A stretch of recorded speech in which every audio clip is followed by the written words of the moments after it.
Hi everybody, welcome back to my channel. I'm Stefan, and in this video I want to show you how to play Czerny's Opus 599 number 7. Don't forget to subscribe if you haven't already done so, and if you like what you see, give this video a thumbs up. Also, I offer online piano lessons if you're looking for one. There's going to be information below. Czerny's Opus 599 is a technique book for beginners to intermediate students. 100 exercises, number 1 is the easiest, number 100 is the hardest. And in this video, we're going to learn number 7, which is extremely short, just 8 bars.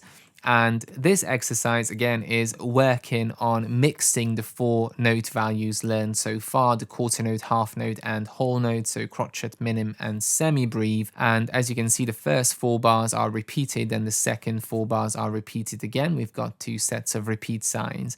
Both hands are notated in the treble clef, and we are in 4/4, so C common time, which means we need to count 4. So 1 beat for each quarter note, 2 beats for the half notes, and 4 beats for the whole notes. The right hand is outlining a C major scale. It's mostly moving stepwise, and the left hand is skipping.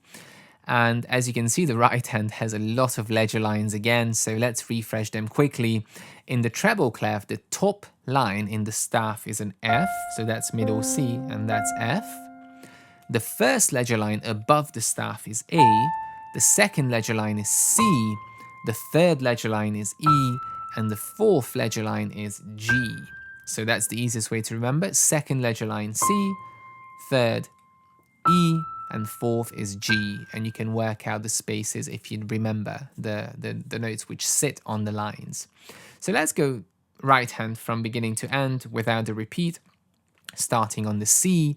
1, 2, 3, 4, 1, 2, 3, 4, 1, 2, 3, 4, 1, 2, 3, 4. F, 1, 2, 3, G, 1, 2, 3, 4, F, 2, 3, G, C, 2, 3, 4.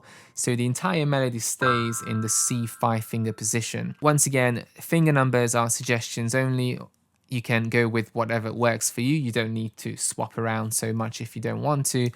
Every edition of the Czerny book has different sets of finger numbers, so this one that you see on the screen is not the only one. And as I said, the book doesn't say to play legato, but if you do play these exercises legato, connected smooth, it's much better for you. So make sure the notes are connected nicely without any gap in between the notes, so not detaching them and not sustaining them either. So as soon as the next note goes down, the previous one comes up, and we connect them nicely.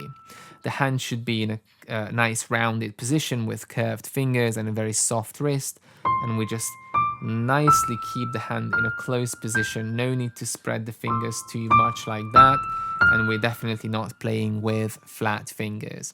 Left hand starts on the middle C, number 5. It's just a few skips. 1, 2, 3, 4. 1, 2, 3, 4. 1, 2, 3, 4. 1, 2, 3, 4. 1, 2, 3, 4. 1, 2, 3, 4. 1, 2, 3, 4. 1, 2, 3, 4. Super easy. When you put it together, make sure the 2 hands strike the notes perfectly together, and also that you're holding the longer notes while you play the shorter notes. So holding that C. 1, 2, 3, 4. 1, 2, 3, 4.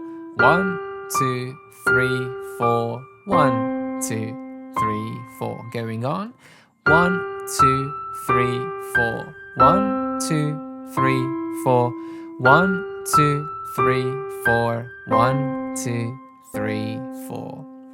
So it's a very short exercise in the C 5-finger position. Don't worry about speed. The main thing is to get the notes right, get the rhythm right, and have a very even tempo without speeding up, slowing down, or getting stuck between the bars. Make sure you have beautiful legato, and if you have all of those, you can challenge yourself to go a bit faster, but the book doesn't have any speed indications, so speed, as I said, is always secondary.